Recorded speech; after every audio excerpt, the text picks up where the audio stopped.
Hello dear student, स्वागत है आपका एक नए वीडियोस के साथ। आज हम पढ़ेंगे फिजिक्स का टॉपिक है, सेकेंड ईयर में पूछते हैं। देखिए, जूल थॉमसन इफेक्ट है, उसका डेरिवेशन मैंने करवा दिए थे दोनों। और जूल थॉमसन इफेक्ट में एक पुनर्वैशी शीतलन जो सिद्धांत होता है उसका हम यहाँ पर अनुप्रयोग से कैसे प्राप्त करेंगे, है ना।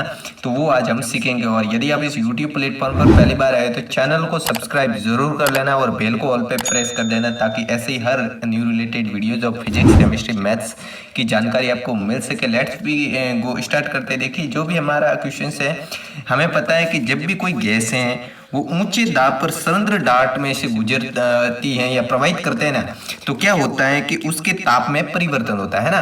तो देखिए, जब भी कोई हमें गैस दे दे, है ना, तो वो हम हाई प्रेशर पर किसी भी चरंद्र डार्ट से प्रवाहित करते हैं, यानी किसी भी पात्र से प्रवाहित करते हैं, तो उसके क्या होता है कि टेम्परेचर में क्या होता है, परिवर्तन होता है। या तो वो प्लस में चला जाता है या माइनस में चला जाता है ना।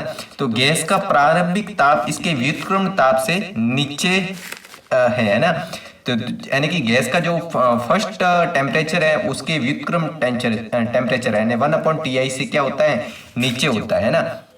तो गैस का प्रारंभिक ताप जितना कम होगा, ये तो सीधी सी बात है कि इसमें से या गुजारेंगे तो ताप में परिवर्तन होगा। तो गैस का जो प्रारंभिक ताप होगा वो जितना कम होगा वो गैस उतनी ठंडी होगी, है ना। यदि इस प्रक्रिया को बार बार दोहराया जाए, इसी रूल को हम बार बार दोहराए, यानी प्रोसेस को बार बार दोहराए, तो गैस बहुत ठंडी होकर क्या बन जाएगी, साधारण दाब पर ही क्या हो जाएगी, लिक्विड हो जाएगी, द्रवित हो जाती है। तो देखिए, डेरिवेशन मैंने करा दिया था, ये थ्योरी आप लिख लेना, एग्जाम में बहुत इंपॉर्टेंट है, क्वेश्चन आ सकता है। तो देखिए, आपके जो ये मैंने पूरी एकदम लाइन टू लाइन लिखी हुई है, ऐसे लिखोगे तो उसको बहुत अच्छे से समझ में आएगा, है ना, एग्जामिनर को। तो देखिए, हीलियम को द्रवित करना, हीलियम को द्रवित करना, इसे क्या कहते हैं, हीलियम को द्रवित करने के इसे कैमिंग-ऑन्स विधि भी कहते हैं, है ना। तो हीलियम गैस का क्रांतिक ताप क्या होता है, हीलियम गैस का क्रांतिक ताप ये -267.8 डिग्री सेल्सियस, और व्युत्क्रम ताप क्या होता है, -214 डिग्री सेल्सियस होता है। हीलियम गैस के द्रवीकरण हेतु हीलियम को क्या किया जाता है, 14 वायुमंडलीय प्रेशर पर संपीड़ित करके नली ए में प्रवेश कराया जाता है। तो देखिए, मैंने यहाँ पर जो इस का जो डायग्राम है वो मैंने नहीं बनाया है, आप डायग्राम बुक में बनाया हुआ है, देख सकते हो आप। तो वो सबसे पहले इसको ये प्रोसेस करके क्या करते हैं, नली ए में प्रवेश कराते हैं। जैसे कि यहाँ कोई भी है, ये नली ए है ना, तो यहाँ हीलियम गैस को प्रवाहित कराएंगे, है ना। तो नली ए में प्रवेश कराते हैं, तो जो आगे जाके दो भागों में डिवाइड हो जाती है, जैसे ये बी और ये सी में, है ना।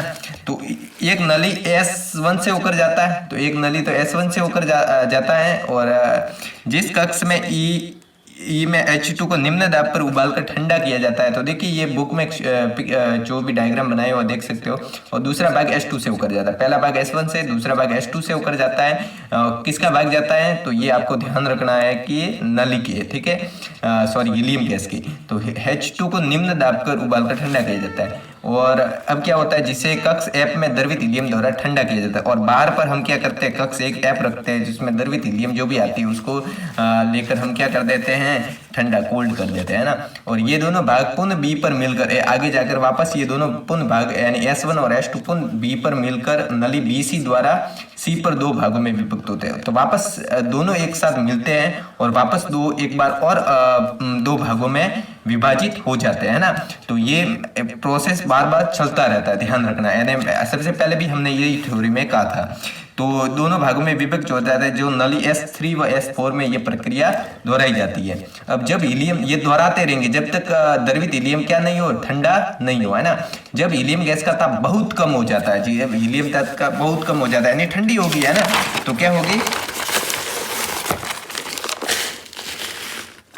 जब हीलियम गैस का ताप बहुत कम हो जाता है तो इसे ZN से गुजारा जाता है, इसका शीतलन हो जाता है ना। इसका जो टेम्परेचर है वो बहुत लो हो जाता है, जिससे इसका क्या हो जाता है, शीतलन, यानी ठंडी हो जाती है ना। जिससे देखिए, यहाँ पर इसका क्या हो जाता है, शीतलन हो जाता है। और द्रवित हीलियम क्या पर F की नली में दीवार डी पर क्या करते हैं, एकत्रित कर देते हैं, इकट्ठा कर देते हैं द्रवित हीलियम, जो लिक्विड हीलियम है ना। जब गैस द्रवित नहीं हो पाती, जो गैस लिक्विड नहीं हो पाती है, जो ठोस रह जाती हैं, तब वह क्या करते हैं, इसे पंप पी द्वारा संपीड़ित करके पुनः नाली ए में भेज दिया जाता है। जहाँ से प्रोसेस शुरू होता है वहीं उसे पुनः भेज दिया जाता है। तो thanks for watching the videos. मिलते हैं एक नई वीडियोज के साथ, तब तक के लिए धन्यवाद। वीडियोज पसंद आए तो वीडियोज को लाइक जरूर कर देना। ऐसे वीडियोज के लिए चैनल को सब्सक्राइब करना ना भूलना। Thanks for watching.